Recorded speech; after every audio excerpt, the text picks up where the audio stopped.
Lassiter Show, starring the magnificent Lassiter, featuring the nimble fingers of Michael Serio at the control board, the second most respected newsman, Don Richards, and the world's most dangerous traffic reporter, Gary McHenry. And now, ladies and gentlemen, Mr. Lassiter. Well, thank you there, Mr. Announcer. 7.5 minutes after the hour of 3 o'clock. Welcome in. It is a Wednesday, May 31st, 1989. My goodness, how the time flies. Speaking of which, I was up until 2:30 this morning putting together a silly little 3-page newsletter on that ridiculous desktop publishing program. My God, it is so much fun that I bought. And I am in a bit of a quandary because I just finished my Slurpee and my tongue. I mean, I was really rushing it down because, I can't sit here and kind of go.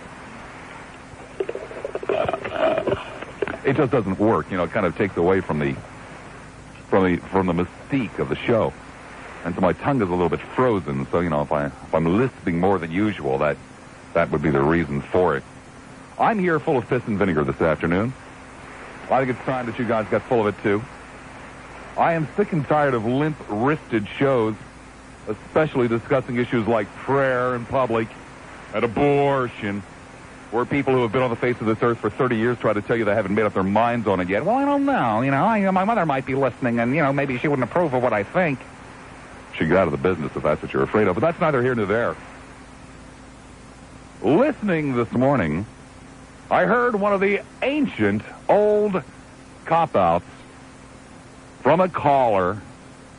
Well, these people, they're really sincere, and, they really think it's murder, and I don't know. I mean, if they really believe it's murder, shouldn't they do everything to stop it? Cop out into half because they don't believe it's murder. No, absolutely, positively not. The so-called pro-life people do not believe it's murder. It has nothing whatsoever to do with murder. It has nothing whatsoever to do with whether or not it's a little baby, unborn human being in there. No, it has to do with keeping women under somebody's heel. That's what it has to do with. And that's the only thing it has to do with. Because if these people really thought it was murder, are you against murder? Are you opposed to murder? Are you opposed to human beings being killed? Innocent human beings being killed? Well, of course you're opposed to it.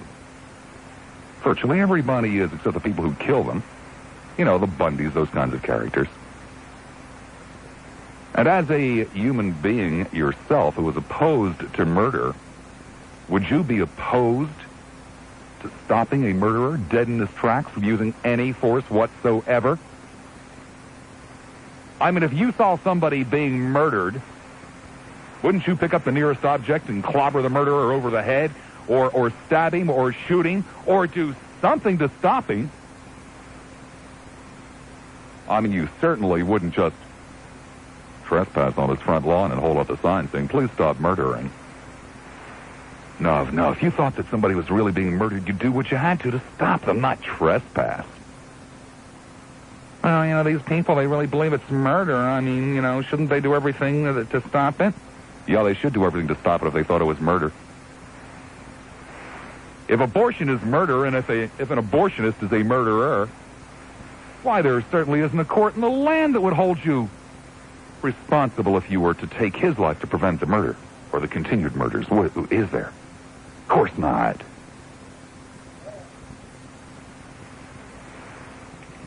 Would you play along with me for a second or two? If I was to ask you a question, if I was to say, I think we can settle this matter once and for all. And if I were to ask you a question and say, did Jesus promise every human being salvation? A lot of people like to use religion as a reason for being opposed to abortion. Did Jesus promise every human being salvation? Indeed, he did. Hallelujah, right? Are there any exceptions? Any exceptions whatsoever? Well, yes. Every human being is entitled to salvation so long as he or she asks for it. Because you must, to enter the kingdom of heaven, in order to be saved, you must be born again. You must say something to the effect of, Jesus, come into my heart, whatever. And if you don't say that, then you cannot be saved. According to the Bible, there are no exceptions. Are there any human beings that are excluded? Any human beings at all that are excluded from the plan for salvation? Well, not to the best of my light, to my knowledge, rather. But there are no exceptions.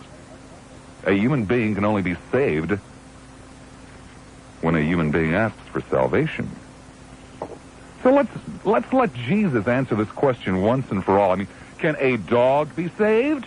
No.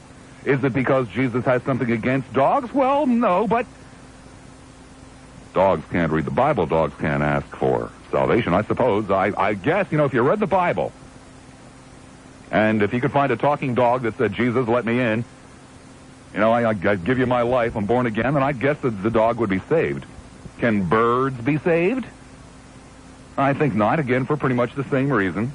Only human beings can be saved. And only human beings who request salvation. So therefore, if you cannot request salvation according to the Bible, you must not be a human being. At least in the eyes of Jesus. So when that egg and that sperm joined together, couldn't possibly be human. 10 weeks later, it couldn't possibly be human. Technically, after birth, it couldn't really, by those standards, be human. So, I mean, who are you? Who am I to judge when something is a human being? Because surely it's not a human being at conception, and surely it's not a human being several weeks later and several months later. At some point, it begins to resemble a human being. At some point, it begins to look like a human being. As a matter of fact, there's a local talk show host and caller who actually goes so far as to say, well, immediately, as soon as the egg and the sperm are joined, it's a human being. And just because it doesn't look human doesn't mean it's not human, or something to that effect. I guess that... And this poor child's supposed to have a legally trained mind. I guess the problem is that the person is confusing life, something that is alive, with something that is human. And something that is a human being. And lots of things are alive. My gallbladder is theoretically alive, but it is not a human being. But it's alive, but it's not a human being. It contains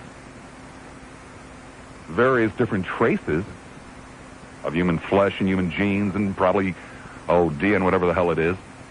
But that doesn't make it a human being, does it?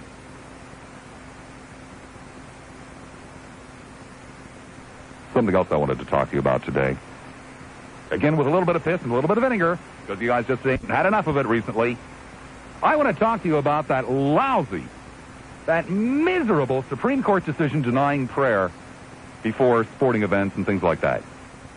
I think that was an absolutely hideous decision on the part of the Supreme Court not to permit prayer before a football game. Or before anything as far as that goes. I'm rapidly changing my views here. I think that we should have prayer before everything. I think that we should constantly pray. I think that we should virtually turn the country over to the clergy. I enjoy seeing people make absolute fools of themselves standing there praying for victory at a football game. Like, God sitting up there saying, well, it could go either way, but, I like the sound of the blue team's prayers better than the red team's. Or standing there praying for a safe game. I mean, here are a bunch of supposedly grown people banging their heads against each other's, risking life and limb, and saying, God, God, could you let me get through this one without a sprained ankle or something, huh? Oh, I enjoy that. I think it is absolutely the height of hypocrisy. And I'm very, very disappointed with the Supreme Court for trying their damnedest to stop this type of display. I think this type of display should go on everywhere at all times. I love to see people make absolute fools of themselves. I mean, if the team loses, does that mean it was God's will? Do you think God really has a will as to whether or not the team wins or loses? Or, of course, it might have been the devil's work. And if somebody gets hurt, was that God's will or is that the devil's work? I mean, I think every event, maybe even this show, even this show too, should begin with prayer. Prayer, everywhere. Only then, perhaps, might people catch on that, quote-unquote, God does not sit around snapping to the orders of hypocritical, arrogant men and women. I think religion, and I think religious leaders should be brought into everything, into every phase of life. Because then and only then will you people begin to understand the intrusion and the danger. Only then will you start to catch on. Because otherwise, as long as we continue to fight it, all we're doing is prolonging the agony. I mean, I think we should have clergy at every video store so that they could check out and make sure that what you were taking home was fit viewing. I think we should have clergy in the legislature so that they could pass on the laws as to whether or not, these laws are not consistent with the Bible or with what I think God wants. I think we should have clergy in the schools so they could pass on all the things that are taught to our children to make sure that they were okay with God. We should have them in the hospitals to make sure that medical treatment was in step with God. Hell, maybe we should even have them here in the control room at the radio station so they could make sure that what went out over the airways was in step with what God wanted.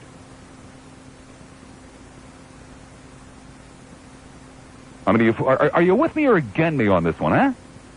Prayer everywhere, prayer all the time. Doesn't make any difference that it's kind of shallow and silly. And I think we should, for example, pass laws where everybody had to pray before every meal. Bless this food, God. Can you begin to imagine asking God to bless your food while somebody on the other side of the earth is starving for a lack of food? Can you begin to ask God to bless food that might, contain cancer-causing agents? Is it possible that by asking God to bless your food, that will neutralize any unpleasant chemicals in the food? Let me give you the telephone numbers. 990-9352 in Hillsborough. Wouldn't it? Or before you got into a car. I mean, if you're going to pray to God to protect you in a football game, well, wouldn't it make a great deal of sense to ask God to protect you while you're driving your car where you could also get hurt? And wouldn't it make a great deal of... I mean, if you can compel people in the state of Florida to wear seatbelts for their own safety, then why couldn't you possibly compel people to pray for their own safety as well? I mean, we talk about here church, separation of church and state. Well, driving is not a right. Driving is a privilege. Now, if you want to drive in the state of Florida, then you have to have, a car that's in reasonably good condition, and you have to have a driver's license and certified to the state that you can, tell the difference between a stop sign and a yield sign, and that you know how close to park to a fire hydrant and all of that kind of stuff. Well, if prayer works, and most of you would tell me that it does, and if driving is not a right but a privilege, then I think the state should require people to pray before they drive. I mean, can you imagine if every day, there's something like 150 million drivers in this country. I guess most of us get into the car 4 or 5 times a day. So that's 1 billion prayers. 1 billion prayers every day. If God's up there and 1 billion times a day, people say, God bless this trip, please. This is Joe. Check in with you tomorrow, God. Or however you want to pray. Why, my goodness, wouldn't you think that would seriously cut down on traffic accidents? Of course you don't. But that's okay. You're just playing along here, aren't you? Or maybe we should require... If everybody had to pray before, before they, shaved in the morning. so you wouldn't cut yourself. Please, God, don't let me cut myself today.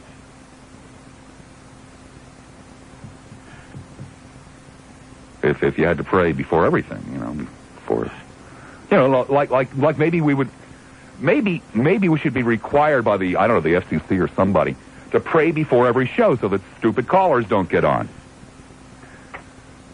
Then if stupid callers did get on, we could either say that it was either God's will or that the devil put them up to it. And, we would no longer have to accept blame ourselves for perhaps not having a good topic. Or perhaps not preparing it well, or perhaps not presenting it well. Then if you guys kind of messed up at work, if you had started the day every day with, a public prayer at work, and, the balance sheet still didn't balance, or the machine part was out of tolerance, or you didn't make quota, then certainly wouldn't be your fault. It would be God's will. Or the devil. Of course, unfortunately, if you did make your quota, then you'd probably have to split your commission with God. Or maybe not accept a bonus, or how about praying before you go out to pick up foxes? Oh, God, please let me score with the foxes. Tampa, you're on the air at 970 WFLA. Hi, Tampa. Hi, Tampa. It's Howard Carter. I don't care. Got something you wanted to say? I say I love my family. Oh. My Richard Carter. Uh-huh.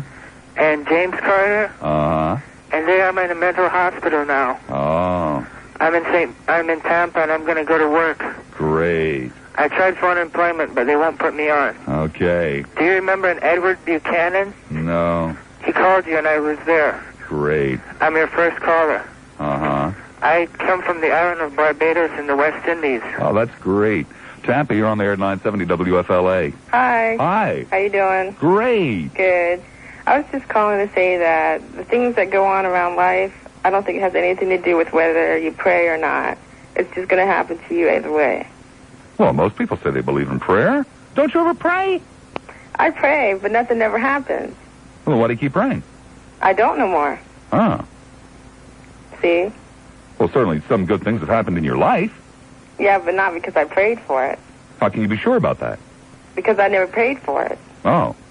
Well, maybe God was smart enough to know what you really should have had, and instead of giving you what you were praying for, he gave you those other good things. Nah. No. I don't think so. Neither do I, but thought I'd ask anyway. Take care. Yeah. Be good. Okay. 990-9352 in Hillsborough, 461-9352 in Pinellas. Long Boat Key. Hi there, Long. You're on the air at 970 WFLA. Hello, Ted. My name is Gordon.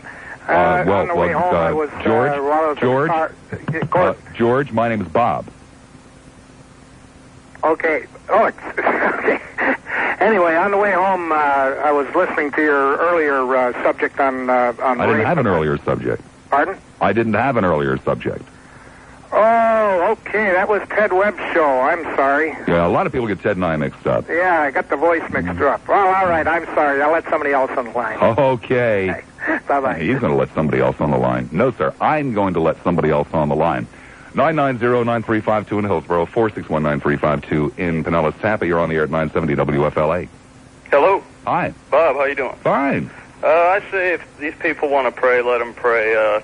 No, sir. I say people should be required to pray. Well, I kind of agree with you. The thing to me is that I'm kind of nervous. I'm a first-time caller myself, but I'm a confirmed Lutheran, and I've prayed in the past, and I don't get anything out of it myself.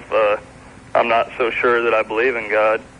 I'm not scared to say that or anything. It's just that these people, they pray for their self-centered little problems, and they seem not to concern themselves with the world at large.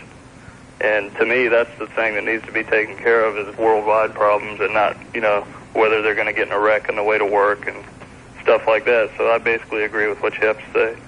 Well, I thank you very much. Thank you. Be good. Bye-bye. 990-9352 in Hillsborough, 461 9352 in Pinellas. If you know you're for me, or if you were against me, that doesn't really make much difference to me. I mean, if two or more of you would like to gather here on the show and pray for my demise or something, I'd go along with that. It says right there in the book. It says right there in the book that, if two or more of you gather and, ask, and it'll be bound in heaven and bound, right? So, it's right there in the book, and that should probably get rid of me before 4 o'clock, wouldn't you think? Don Richards standing by at the WFLA news desk. Sit down, Don. What a bunch of pussy willows you people are. Here I am trying to help you do what you say you believe in, and only so far a relative handful. I mean, we should have literally, I would think we should have literally blown out the entire phone system in Tampa, because if you guys really believe in this stuff, then what would possibly stop you from requiring it? Don't give me the separation of church and state crap. Hey, that's only part of a piece of paper that can be taken out any time. I mean, if that's your only problem, hey, no big deal, man. That can be repealed. No sweat on that one. That's not cast in concrete. That's not chiseled in stone or etched in steel. God, aren't they great cliches? But if you really and truly believed that prayer worked, if you really and truly believed that it's what God wanted, then I would think that you would go out of your way to have a society where prayer was mandated, where prayer was required, where prayer was at least seriously encouraged. Not this stuff about making your kids pray in school. Oh, God, gag me with a Bible on that one, huh? No, we're talking about serious prayer at your workplace, at your club, down there at the bowling alley. Before you get in the car, every time you get on a bus, every time you go to pay your taxes. Oh, God bless these taxes. Every time you turn around. If God answers prayer, and if you believe in prayer, otherwise, I guess, you're just kind of snorting for your nose there, in the other direction or something, huh? St. Petersburg, you're on the air at 970 WFLA. Hi, Bobster. Hi. Oh, did you hear that? He went, whoa! Oh, fantastic. 16 minutes out of that young child's life. I think, again, here's another example. If we had prayer before every talk show, maybe that would have prevented that call. Venice, you're on there at 970 WFLA. Hey, Bob, how are you? Fine. Oh, I shouldn't have said that. Anyhow, I'm a first-time caller, but on this prayer bit, I'd like to inject something. First of all, the Bible tells us that we should pray constantly, which is, if prayer is defined the way most of us define prayer, that's impossible. Then again, it tells us to go into a closet and pray. So if we're going to spend 24 hours a day... Well, there are a lot of people pray that they won't be discovered in the closet. You're right, but of course now we have the walk-in closets, where before we only had the little tiny ones. Well, sometimes they're even bend-over closets, but that's neither here nor there. Yeah, I know. But anyhow, we can't possibly spend 24 hours a day in a closet praying. So therefore, it must mean that prayer means something else, which to me means if we think good thoughts 24 hours a day, aren't we praying constantly in a closet? Well, I don't know what you mean by good thoughts. Well, good is predominant over evil anytime. Well, but good is relative there. I mean, for example, I might sit here while I'm talking to you thinking, geez, I hope Sophie isn't home wetting on the rug. That would be a good thought, wouldn't it? No, I don't. No. Would that be a good thought? You have to clean it up, not me. Well, it's my rug, sir. Like I said, maybe good is relative here. That's right. It's your money paid for it, too. But anyhow, I think we're misinterpreting the word prayer. I think prayer means good thinking. I don't think it means to bow our heads and cross our hearts. Sir, you want to cite the as a source? I think it's reasonably clear in there that Jesus understood what quote-unquote prayer was. As a matter of fact, he even partook in prayer. Yes. It's reasonably clear there. He wasn't talking about thinking good thoughts. No, he was talking about raising your arms up or clasping them across your heart or whatever it might be. I don't think that's part of prayer. Formal words. As a matter of fact, speaking of formal words, in the Old Testament, we have God the Father himself dictating a prayer to him. Right. So. Yep. Which unfortunately he even dictated, back then, it was the good thought. Which unfortunately he dictated one way to the Protestants and another way to the Catholics, and to this day, both groups aren't quite sure how to end the prayer. Yeah, and another one to the Jews and another one to the Muslims. Yes, I understand that, but I still say if the Bible tells us to pray constantly, that means that we should think. Well, sir, I'm not suggesting that we pray constantly, just before every activity. Just before the start of every activity. That's all. You don't think we could think good thoughts constantly? Well, sir, I should think, it says right there in the Bible, and most people say that they believe the Bible. I should think if they really did, and if they really believed in prayer, they'd be trying, sir, to have everybody pray. And all we have to do to, get rid of this minor little problem with church and state is simply to have that amendment to the Constitution repealed. No big deal. Yes. Of course, the Bible is probably sir, how about if we pray on that?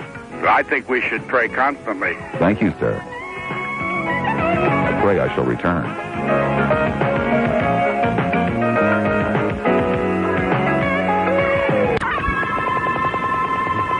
Lethal is one way to describe him. Fearless is another. But that's his nature. He's not one to back down. One look, and you know he deserves respect. Plenty of it. You can sense the danger. You can see it in his eyes. That is, if you can see him at all, because he's a master of the art of camouflage. The Mad Dog, Bob Lassiter. Bob Lassiter, News Radio 970, WFLA. 12.5 minutes after the hour, 4 o'clock. Welcome back, hour number 2. The last day of the month of May, a Wednesday, the 31st, 1989. Now, I have very strong, definite opinions, and I'm very proud and pleased with the fact that I have strong, definite opinions about an awful lot of things, frankly, almost anything that, you give me a couple of seconds to think about it, I can come up with an opinion on. And most other people, they don't always have strong, definite opinions, and a lot of people holler at other people for having them, like me. I take a lot of heat. People say, oh, geez, Lassiter, you got an opinion on everything, Well, holy moly, I would hope I would, but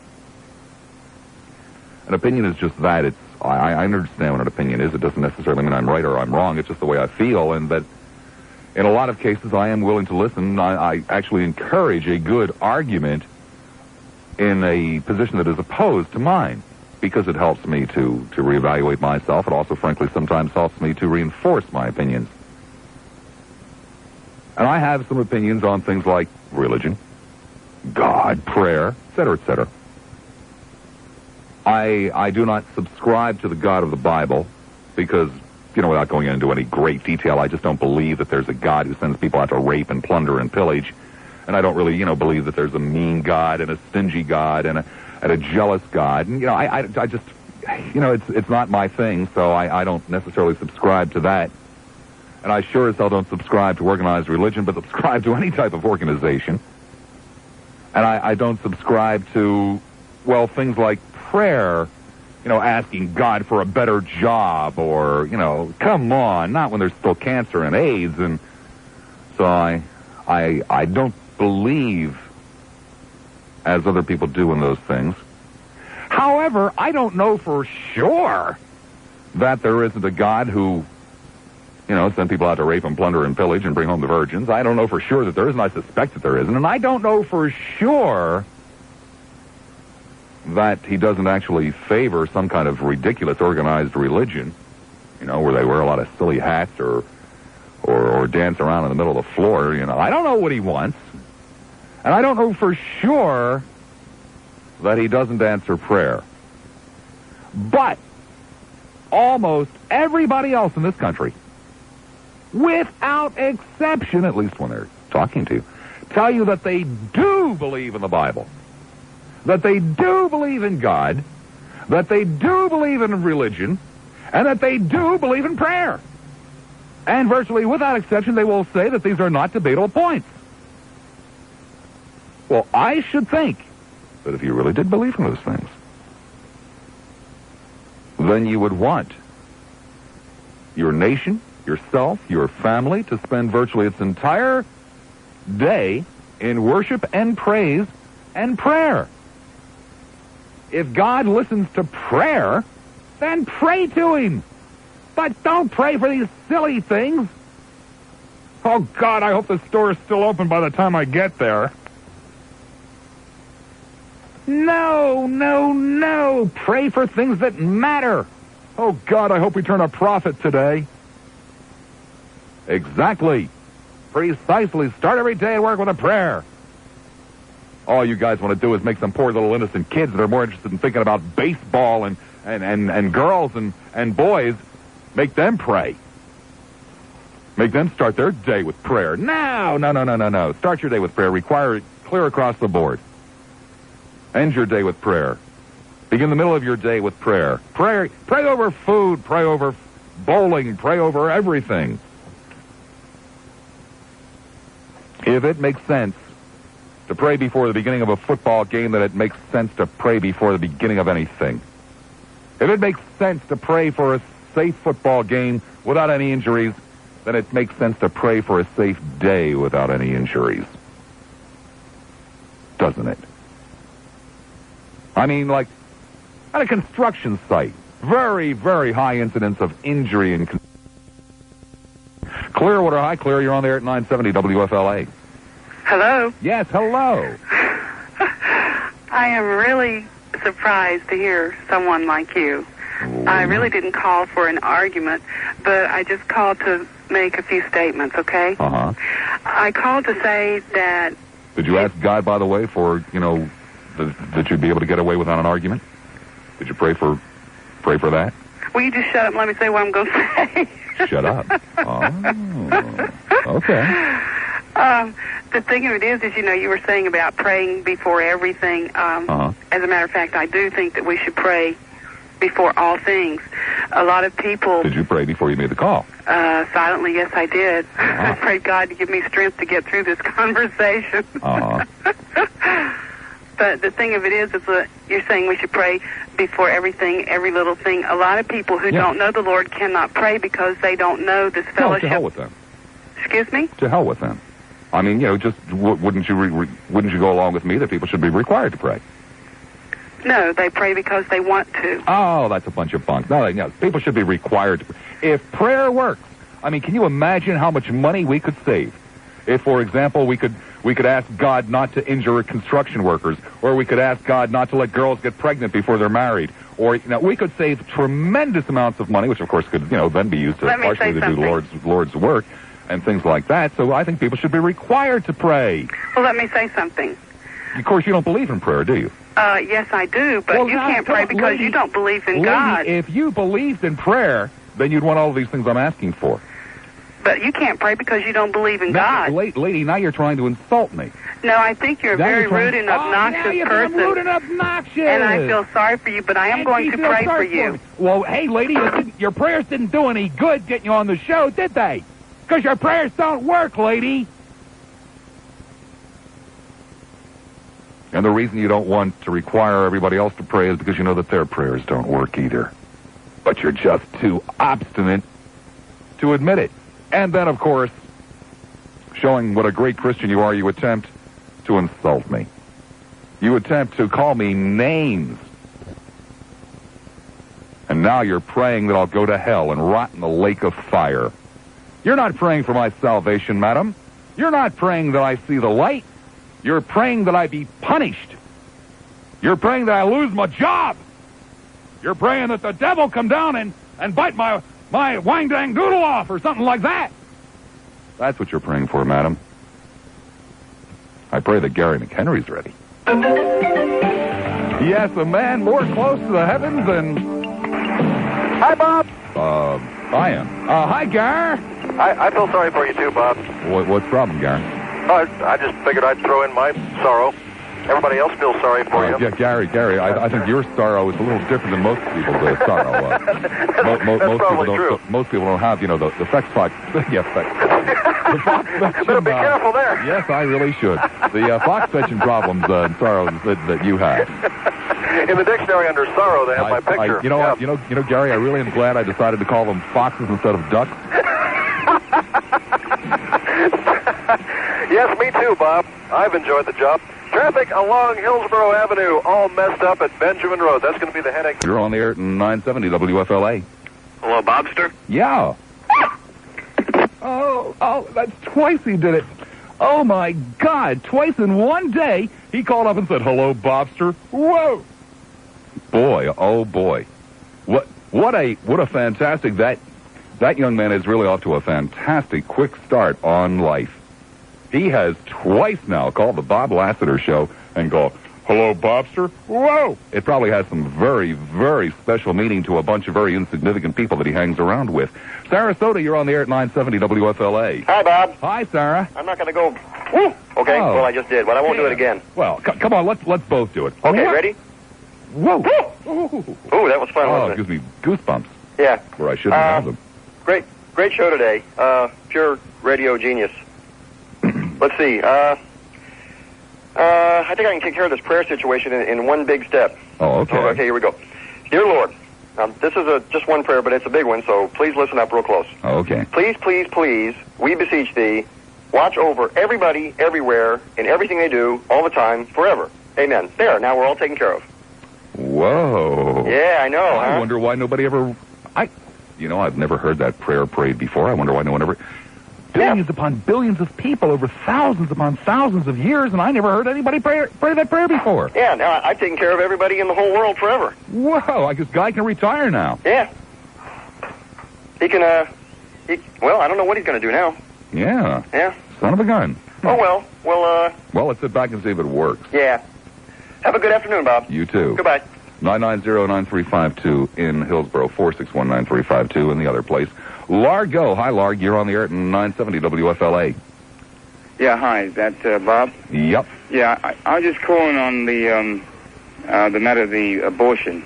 Uh-huh.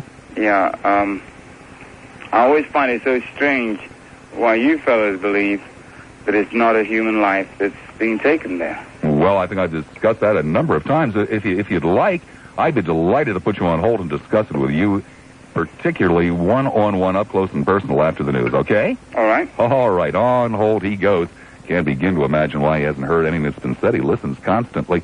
Don Richards standing by the WFLA news desk with a handful of WFLA news. Oh, you're still there. Yeah, I'm still here, Bob. Okay, now, what was it that you wanted to know again? Well, I just find it strange to believe in this day and age of science and technology and all that and premature babies, that you can actually say that a child that's in the womb is not a human being, even well, though give me one human characteristic. Well, let's say, for instance, a woman that's 5 months or 6 months pregnant has a premature baby. That's a human being. I mean, the child stays in an incubator. It's a child that has pain. Give me one human characteristic that child 5 or 6 months old in the incubator has. It's like any other baby. No. I didn't ask if it's like any other baby. I said give me one human characteristic. It moves around. It makes so does a sound. worm, sir. It breathes just like any baby which is born at 9 months. Sir, they're not human characteristics. They're characteristics of animals.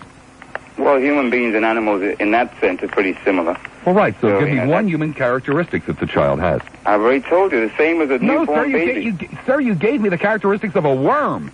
But how about a newborn baby? What characteristics does a newborn baby have? Sir, how about if we let Jesus settle this? Who can go to heaven, sir? What do you say? Who can go to heaven? Let's let Jesus settle this. Anybody that obeys the Lord can go to heaven. Anybody that obeys... You must obey the Lord before you can go to heaven. Yes, definitely. You must be born again before you can go to heaven. Is that not what Jesus said? Definitely, yeah. Well, then, sir, I suggest to you that the baby can't be born again. Well, listen, I mean... Because, sir... Sir, excuse me, I was in the middle of a sentence. No, but you... sir, are you fighting me saying what I'm going to say, or what do you want to say? Sir, I would suggest to you that the baby can ask Jesus to be saved, correct? The baby already has Jesus right there with the child. No, sir, I'm sorry, the baby has to be born again. Jesus. No, I'm sorry, sir, the baby has to be born again. But what do you understand by being born again? Sir. That's what it says in the book, right? So what do you understand by being born again? Sir, have you ever read the book? What do you understand by being born again? Sir, have you ever read the book? I've read parts of it. What do you understand by being born again? Of it, sir. Why are you trying to answer my question? What do you understand by being born again? Sir, I've read the book. That doesn't mean you understand what being born again means. According to the book, you cannot have salvation unless you accept Jesus into your heart. Okay, but You cannot, sir, accept Jesus into your heart I unless... contend that every little baby has Jesus in their heart. Why are you so frightened of a man answering you? You're so frightened. Are you frightened that my arguments are too powerful for you? What are you frightened of? Sir, I'm not... Sir, to tell you how unfrightened I am You're of very you... frightened. You're a frightened man. You're frightened when a guy gives you a good argument, you can't answer it. Sir, I'm so unfrightened Every of you, I'm baby going to has hold the you Lord over. in their heart. Every single baby. Sir, now you're going... And it's only when you get bigger and you start to disobey the Lord that you become... you fall into the state of Adam. Sir, I'm going to hold you over into the next segment. I'm not afraid of you. Yes, you were frightened because you always shut me up, sir. and you don't let me I finish shut you what up I'm because trying you're to say. obnoxious, not because I fear you. Look, I you can shut call you me up, whatever sir, name because you you want just to. go on It and has on little and on meaning and to on me. with the same You cannot save my meaningless soul. fright. You can't even save your own. Well, sir, would you like to stay on into the next segment with me? If you want to, I'm happy to do that. Sir, we're going to have a conversation. You're not going to lecture. Let's make that real clear. Speaking of people who lecture... And people who definitely need salvation. The one, the only, best friend of ours, Gary McHenry, with another airborne WFLA dangerous traffic report. Thank you, on ever. A washboard. Oh, ever so much. With a flat stomach. My good friend, Bubba. Traffic along Hillsborough Avenue, the big problem spot this afternoon, both east and westbound at Hillsborough and Benjamin Roads. You're going to find the westbound traffic. From Bartow Ford, then from all other 6 Ford dealers in Polk County combined. We're conveniently located at Highway 98 and the 60 bypass in Bartow. News Radio 970 WFLA. Times can be tough, you know what I mean? Sometimes things can really be hard. You've been working for a very long time, working very hard to keep your credit in good standing, and because of some unfortunate set of circumstances, something you couldn't reasonably anticipate, you find yourself having very serious financial problems now. Maybe your credit standing that you've worked so hard for seems to be going right down the tubes, and if you don't do something about it pretty damned quick, it's going to get even worse. Maybe I've got a solution for you. Town and Country Mortgage and Investment Corporation. Town and Country Mortgage and Investment Corporation, they really care, and they honestly care about helping you. And they honestly want to help in resolving your financial problems so that you, like many others, can keep coming back whenever you want to borrow again against the equity in your real estate, the real estate that you own for any worthwhile purpose. And they emphasize worthwhile purpose. They're not looking to put you in hock. Hey, look, that's the first step. It's up to you. You can destroy in a relatively short time what it took you so long to build up, or maybe you can salvage it yet. Give them a call at 264-2648, 264-2648. Town and Country Mortgage and Investment, 14502 North Dale, Mabry. Licensed mortgage brokers. Give them a call. You'll be glad you did. Off it is again to the telephones. This time, Largo again. Hi there. Larg, you still there? I'm still here, Bob. Okay, Larg, let's see again if we can't just settle this relatively quickly and easily. We'll let Jesus settle it. You've got to be baptized in order to enter the kingdom of heaven, correct? Yes. And only human beings can enter the kingdom of heaven, correct? No, there are angels you can't there. baptize a dog, can you? I know there are angels there, and angels are not... but they're not earthly creatures. Of those people on the earth, yeah. You know, you can only baptize human beings. You can't baptize a parrot. No, you can't baptize a gallbladder. Nope. Mm-hmm. You can't baptize something that's not human. Okay. And Jesus said you can only baptize human beings. Yeah. Well, Jesus said, nothing about baptizing fetuses, did he? Glad to settle that one for you. Thank you, Jesus. Off we go to Tampa. Hi, Tampa. You're on the air at 970 WFLA. Hi. Hi. Oh, okay, good. I'm through. This is Harold in Tampa. I just had to call you through because I just was listening to you on the radio. Well, that's probably the best place to listen to me. I'm normally on every afternoon between 3 and 6, Monday through Friday. I've been listening every week. Every day, too. Mm-hmm. All right, boy, I can barely hear you. That's because I'm not talking. Well, it's on a payphone, too.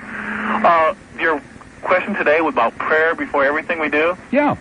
Sure. Yeah, it brings up an interesting thought since my job is driving around and I get my van about a good 20, 30 times a day. I would never get anywhere.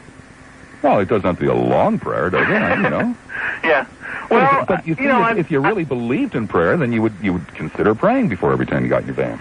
Well, You bring up this touchy subject there, because I believe in prayer, and I'm hearing what you're saying to everybody else about, digging into them about, you believe in prayer and stuff like that. Hey, if you think this is a touchy subject, tomorrow we have a urologist on. Ooh, that's fun. Anyway, what I would think is prayer comes true, but only as God sees it. You know what I'm saying? Well, no, I don't. What do you mean by that? Like you pray for your dog not to die or whatever. If the dog wants the dog to die, it's going to die. So, in other words, it would be stupid to pray then. Then it would be foolish to pray. Well, because in other words, what you'd be asking God to do would be to change his mind. Yeah, well, I guess it gives the chance of us earthly creatures to get him a say before he does what he does. So, in other words, it's an absolute hopelessly foolish pastime. Well, I would hope he listens some. Well, now, wait a second. I thought God had a perfect plan. Well, I'm not one to question him. In other words, for people who say that God has the perfect plan, they're really insulting God by asking him to change his plan. That's what they like to say, yeah. I don't know. I wouldn't want to insult a God that, send people to thunder and Luton and turn people into pillars of stone, or was that salt? He was kind of ruthless in his old day, huh? I don't know that I want to take any chances with that God. Yeah, I don't know. That's why I said it's kind of touchy with me, because I read a lot of Old Testament, read a lot of New Testament. I have my belief, but yet I see contradictory everywhere. Well, we weren't talking about whether or not there are contradictions of the Bible so much as to whether or not, people should be required to pray. If prayer works, then people should be required to pray. Well, the thing is, like you're saying, pass the law to do it, right? Well, why not? Well, see, I have this whole thing of I don't like these little laws, like fastening my seatbelts. I shouldn't care about myself. Whoa. We're not talking about fastening seatbelts. We're talking about God here. Yeah, well, I mean, you're talking about God. Well, I just don't like the idea of someone from government tell me what I can and can't do. It's not somebody from government, sir. It's just government helping you do what you should do. I mean, I understand if it's going to be something like utter chaos, but... Well, thank you, my friend. All right. Be good. One line available. It is in, let's see. The place with the big buildings.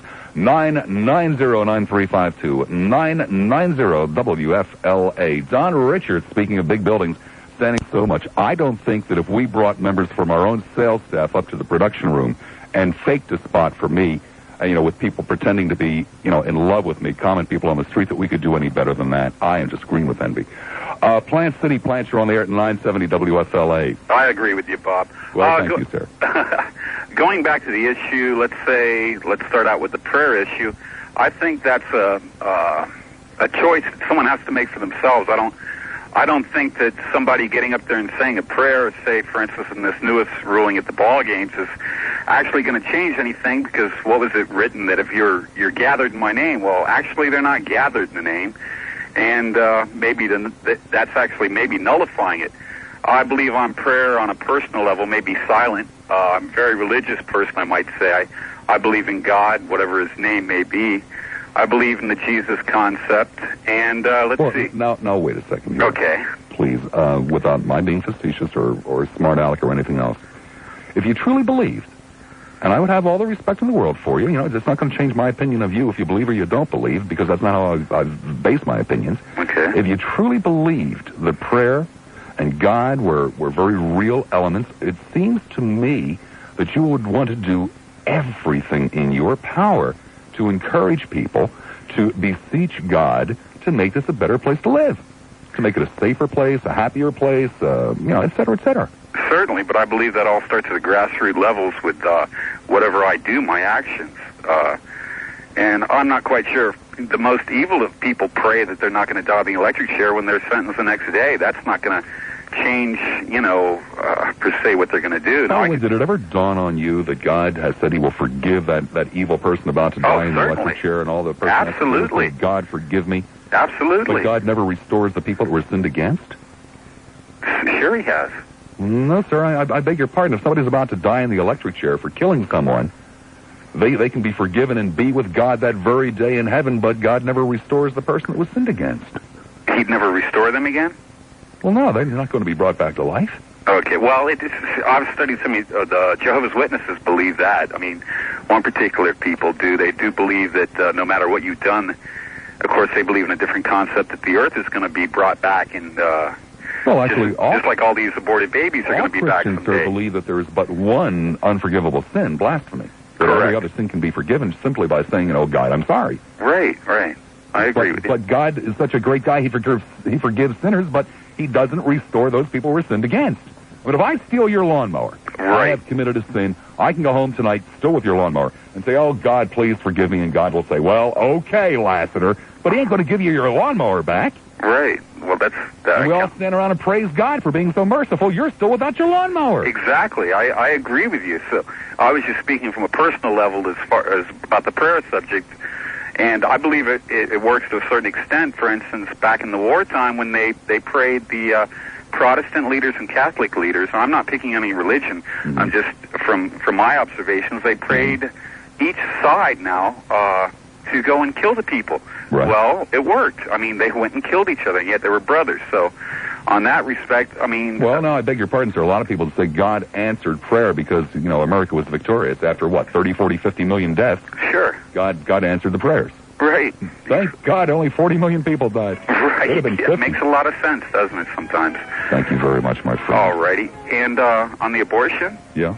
Well, there again, I feel... Got about 10 seconds. Okay, I don't think that a man on the Supreme Court should rule on the decision. I think that should be maybe some women to get together and maybe vote on it or something. Get their opinion. They're the ones that they have to deal with it. Thank you very much. Thank you, Buck. Be good. 2 lines open, the Practical Joke line, and 1 in Hillsborough. 1 more hour yet to go. Don't venture very far.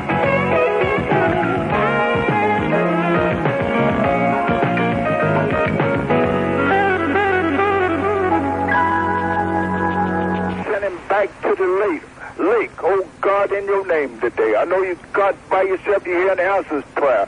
Oh, God, you sit high, you look low, you see all things. Send a blessing in this man's show.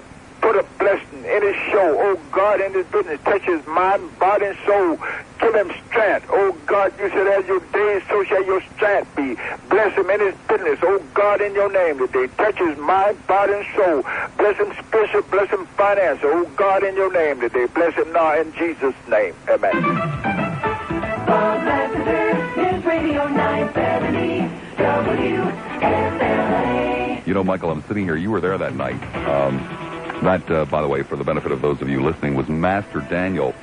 One night when we worked over at the other station, we were having a particularly miserable time on the phones. A lot of really weird callers, and so we got a hold of one of those tabloids, one of those weekly tabloids, and we read through it and started calling various different people that offered, to pray to drive out demons. We thought that perhaps the phone was demon possessed, and we finally got a hold of Master Daniel, and he agreed, just for the right to give out his P.O. box on the air to pray for us, to make a special prayer. And Michael, I'm sitting here thinking, Master Daniel asked for 2 things in the prayer. He asked basically that the show becomes successful, and we got mega ratings over there, and came over here for the big bucks. And I thought that the flaw in the prayer, you see, and you just wait, you're going to be stunned. I thought the flaw in the prayer was that Master Daniel asked that our enemies be driven back into the lake, because Master Daniel lived in Chicago. And so, I'm sitting here going, ha, ha, ha, ha. Oh, this proves that Master Daniel's prayer doesn't work because there isn't any big lake around here. Now, if he had said the Gulf. But, Michael, think about it. Who were our enemies? And he went back to Cleveland, right next to the lake. Yogi. Whoa, that's scary. We got successful, and Yogi went back to Cleveland. Okay, St. Petersburg. Hi, St. You're on the air at 970 WFLA. Hi, Bob? Yeah. It's very good to talk to you. I think having a person like you is good for people, You make people think. Well, thank you. Especially religious people. We tend to believe only and put our brains in park, But coming to the issues that you raise, well, I pray for you. I have prayed for in order to get onto the show. Well, that's an incredible thing. Here we live in a world with cancer, and you're wasting your time praying for me. Well, we have the battle has to go on all fronts, and I think we deal with God as individuals. And so what he gives me the impulse to pray for, he'll give you a different impulse, Wait a second. You said the battle has to be fought on all fronts? Yes. You consider me to be an enemy? No. Look, on the contrary, Satan is the enemy. And he tries to use us, Through me? Hello? Through me? No. Not necessarily you. He tries to use me also. He tries to use whoever he will allow him. What I'm saying is that God... By the way, have you ever seen Satan? Hello? Have you ever seen Satan? No, but I've seen him at work. Have you ever smelled him? No, but I've seen him at work. Have you ever touched him? No, but I've seen him at work. I haven't seen the wind. But I see its effects. Yeah, but I beg your pardon. You can feel the effects. I mean, it actually can be measured. Have you ever measured Satan? Yes. You have measured Satan? Yes, in a sense. But not literally. Hello? You have not literally measured Satan. In other words, not with a ruler, In other words, your knowledge of Satan is very similar to your knowledge of God. You just have to, exactly. Right, you just have to basically accept both in faith. Yes. Yes. But that's not where it stops, you see. It's not much different from anything else in life. To sit in this chair, I have to have faith that it will hold me up. To go up in an airplane, I have to have faith that it will stay up there. I have faith in the pilot that he's properly trained and so on. Sir, I don't think having faith in the pilot is quite the same thing as having faith in Satan. When I say have faith in Satan, be careful of the word. No, wait a second here, sir. You see, if I go into an airplane, I have faith. I quite agree with you that the man flying the plane knows how to fly it. Exactly. That he has been well trained. Yes. That he is skilled. And I must believe that he's there too. He is here in that cockpit, although I can't see him. Experienced, and that he's there in the cockpit. You're right, sir. Good. But I have a major problem with accepting a devil along the same way. I mean, in essence, what you're saying to me is, I have faith that the devil is evil. I have faith that the devil is going to do wrong. I have faith that the devil is experienced in wrongdoing. That to me, sir. Yes, but I have good reason for doing that, you see. Sure, I know you've got good reasons, sir. You gotta have a devil. No, not like that. Not like that. Hold on. The Bible is what tells me about Satan through the mouth of Jesus Christ. And Jesus Christ is the most credible witness that I can think of in history. Well, sir, I don't think so. Because, you see, sir, this is where I know what story you're talking about, and this is where it doesn't really make any sense. If the devil were to come into the room this afternoon, what is the first thing that you would do? Pray to the Lord, who is in the room with me also. If you were following the Bible, sir, you would invoke the name of Jesus Christ, and you would say things like, "Out, devil, I rebuke you in the name of Jesus Christ." Yeah, maybe. And you might even hold up a crucifix or a picture of the Lord, right? Maybe. Well, not maybe, sir. That's in essence what you would have been told to do. No. You don't know me. You can't say that. You're putting words in my mouth. If you want to give me a chance to express myself, please do so. Sir, I'm not putting words in your mouth. I'm taking words from the Bible. And, sir, this is what you would do to get rid of the devil. The crucifix is not in the Bible, Bob. We have been told that the devil can't even stand the name of Jesus crucifix Christ. Is not in the Bible. You say you're quoting from the Bible, but you're not. Sir, if you'd give me a chance, I would express myself. Sir, we have been told that the devil can't even stand the name of Jesus Christ. Quite so. Well, then, sir, how could the devil have tempted Jesus Christ? How could the devil have been in the same room with him? How could the devil have transported him to the top of the mountain and to the top of the temple? Yes, that's why he left rather hurriedly, you see. Because Jesus Christ resisted him using the same scriptures that I'm telling you is my authority. Sir, you're missing the point. The devil couldn't have possibly tempted Jesus Christ. Why not? Because the devil can't even stand the name, let alone to be in the same room, to touch, to be talking to. That would be impossible, sir. You have to give Satan credit for trying, Sir, it would be impossible.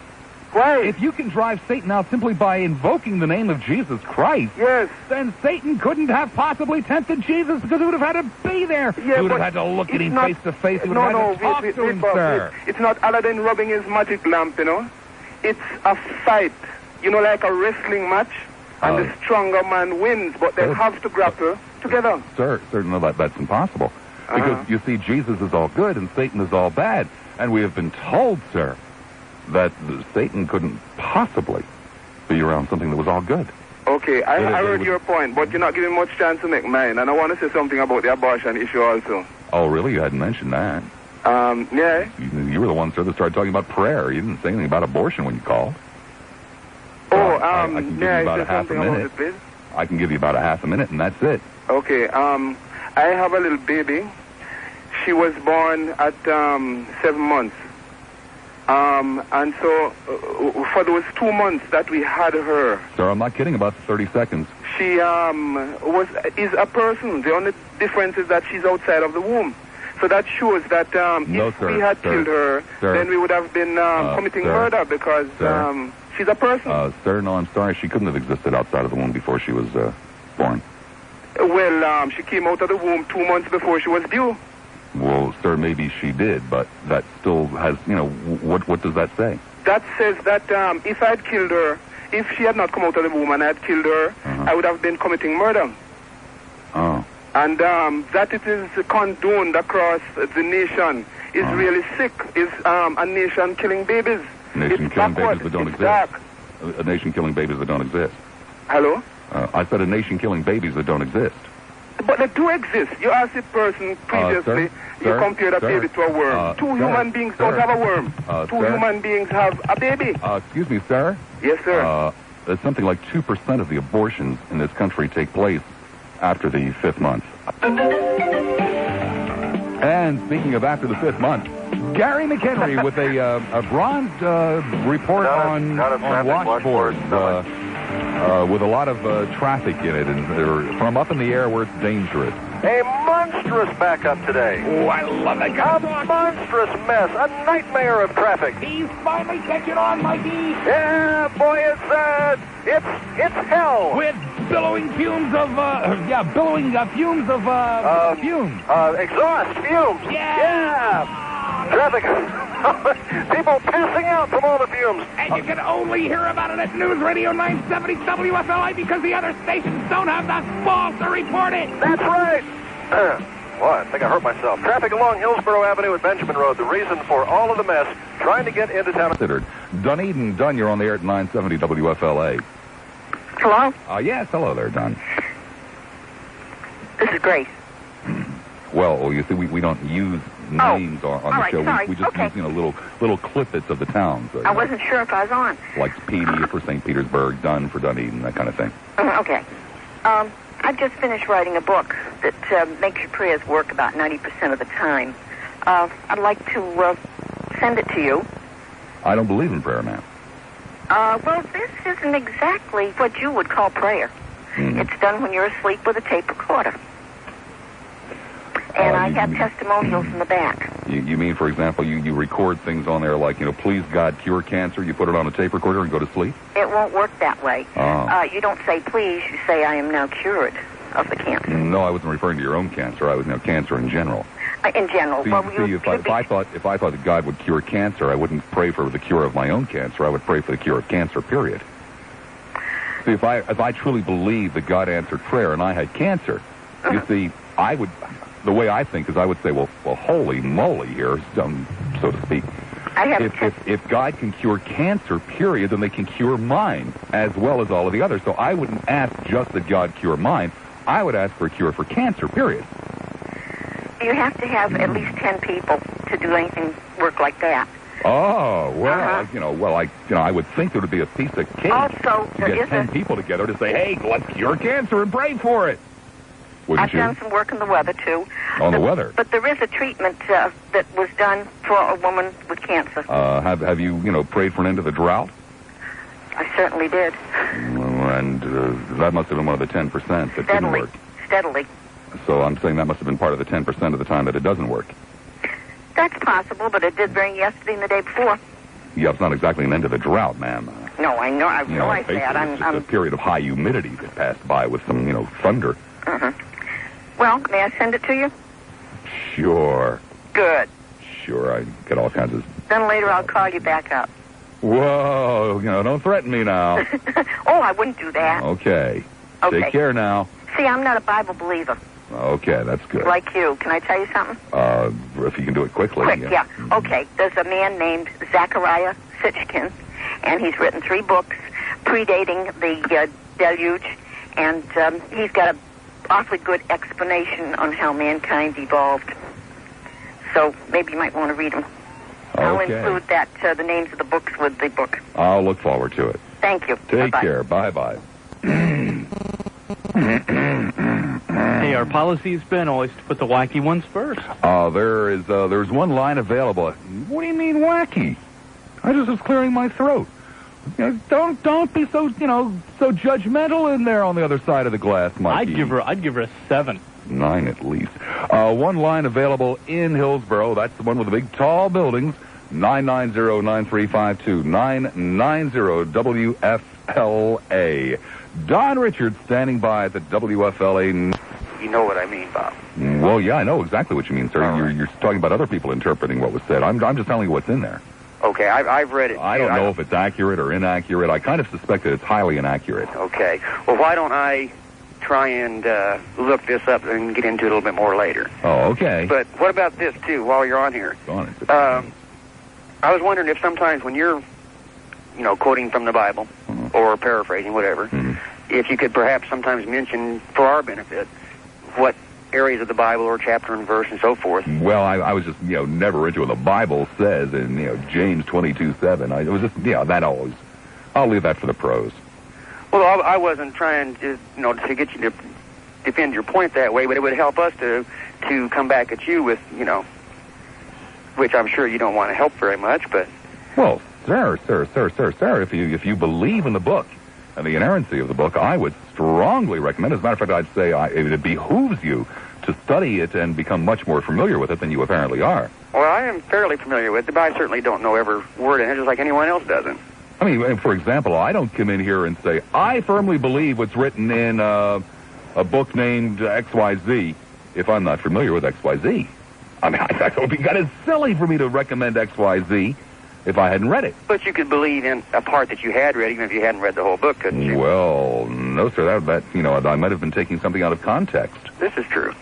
It's a possibility that the book XYZ was written about those 2 pages being, full of donkey dong. I understand your point. And I just looked at 2 pages, and it makes it look like XYZ is saying donkey dong is true. But at the same time, anyone that reads any book will not be familiar with every sentence in it, from memory. Yeah, except we're not talking about just any book. We're talking about a book that people say was from God, B, it's the book that tells you how to get to the promised land. Now, if I thought, sir, that there was a book that absolutely positively taught me how to get to the promised land and it was going to take care of me forever and ever and ever more and put me on the streets of gold and the pearly gates and the whole thing, if I thought that book was on the level, I promise you, sir, I'd damn near memorize it. Well, I have quite a bit of it memorized, but at the same time, you're still human. We're still going to have our human day-to-day needs we have to take care of first. No, sir, that's my point. I am human, you see. I'm greedy and I'm selfish and I'm looking for shortcuts. We all are. If I thought that there was a book that would satisfy my greed, my selfishness, and give me shortcuts, I'd memorize it. Well, it will eventually, but it doesn't work instantly.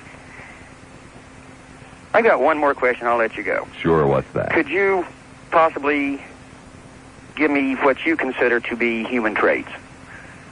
Human traits? Human characteristics? Yes, characteristics.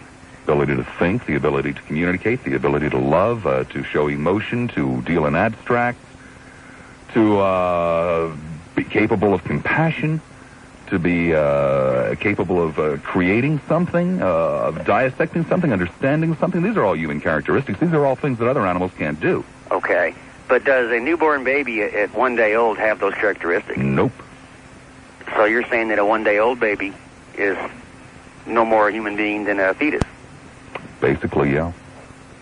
What I'm saying is... If you murder a 1 day old baby, if you kill a 1 day old baby... Excuse me, sir. What I'm saying is that both the fetus and the newborn infant are both seeds quite capable of growing into real live human beings, just as a seed for an oak tree is not an oak tree, but it's capable of growing into an oak tree. Well, it is an oak tree because it can't grow into anything else. I'm sorry, it's an acorn. It does not have the ability... It's not an oak tree, sir. It's a potential oak tree. But it doesn't have the ability to become anything else, does it? That's right, sir, but it also doesn't necessarily mean it's going to become an oak tree. However, you bring up an interesting point about, killing a 1 day old baby, killing a fetus. Well, what's the difference? Well, sir, the difference is that we have just kind of arbitrarily decided that once something is born, we will give it every opportunity. We will give to it the rights of the fully grown, the rights of the actual human beings. Once it is born, it's basically an arbitrary situation. Mm-hmm. Just as it's an arbitrary situation that you can abort up to a certain point without legal permission, but you can't abort beyond that certain point. Right. Such Either as, it should be completely, or either it should be no, that's not what I said at all. or not at all. No, that's not what I said at all, sir. No, I'm saying that's what I believe. I mean, I would think people would say one way or the other. Murder. You know, because of who is capable of determining at what point that fetus or you are newborn becomes. You are, sir. You just basically concurred with me that it has no human characteristics. No, I think it has every human characteristic it is capable of having. One. It's capable of having at that age. Sir, that it has. I mean, obviously, an acorn doesn't have the characteristics of an oak tree. Well, sir, name one characteristic that a newborn baby or a fetus has, especially the fetus. One human characteristic. Out of the ones you just named? Out of any, you give me a well, human characteristic. They feel. That is as much human as anything. They feel what, sir? They have emotion. No, they do not have emotion, sir. And besides, my dog feels, too. That's not a human characteristic. Okay. Well, the way you're defining it then, at what age does a human characteristic, would he have to be 4 years old before he can become a human then, or 3 years old, or what age would that come into play then? Yes, sir, it's really different for all of us. That's why we have chosen an arbitrary point, and that point being birth. I thank you very much for the input. Well, thank you, Bob. Take care. Don Richards standing by with the WFLA News Brief. Don? Yes.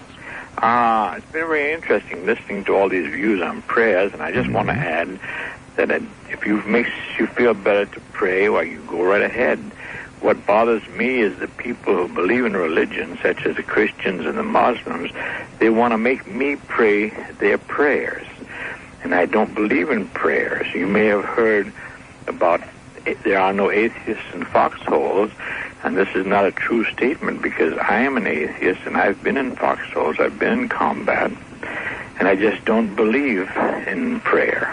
I never did quite understand that there are no atheists in foxholes. Well, that's a little... Because, you know, like the last time we had a big war, there were 20, 30, 40, 50 million people who prayed to God to save them, and they didn't I wasn't depending upon God to save me. I was depending upon myself. If you have a faith that God is going to interfere with it, you have no incentive to work the best you can to try to save yourself. I don't know. I would have always thought that if there was, you know, this God that intervened in things, that there wouldn't have been wars. That's right. But if other people want to pray, well, just sure, it's okay with me. But what bothers me is they want to make me say all that nonsense. No, I think you should be required to. It might work, sir. No, it hasn't worked in the past. Well, that's because it wasn't really organized and everybody wasn't really required to do it. So if it was organized and people were required to do it, then maybe we'd really get a good insight as to whether or not it worked. The Puritans had that brought down to a T. They had twice a day they had to have prayers, and they sent around enforcers to be sure everybody was in church. It didn't work. It never worked. You think it works, and you can rationalize any belief like that. Well, sir, again, I personally, you see, I think it's very wrong that we stop people from praying before football games. But, you know, when I really sit down and think about it, I think that if those people want to pray, that they should absolutely be encouraged to pray for victory. They should be encouraged to pray for everything and anything, just so that they will look like the fools that they are. Just so that we will not grow up another generation of people who actually think that God sits around wondering and favoring football teams. Yeah, but if they want to pray, that's fine. If they keep it to themselves, they had nobody stopping them from praying for themselves.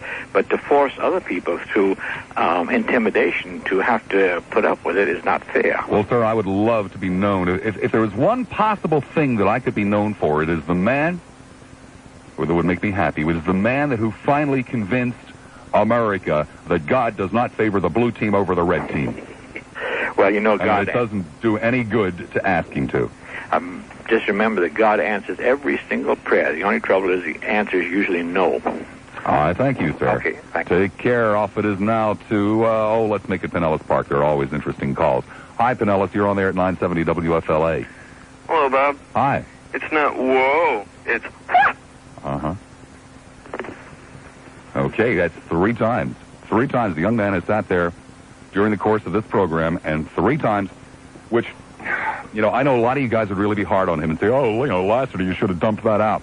But I am a compassionate man. I realize that this is an impotent young guy who will never have anything in his entire life, and that the highlight of his life is running back to the radio hearing himself on the Lassiter Show, which I can well understand. I mean, most people would love to be on the Lassiter Show, and very few make it.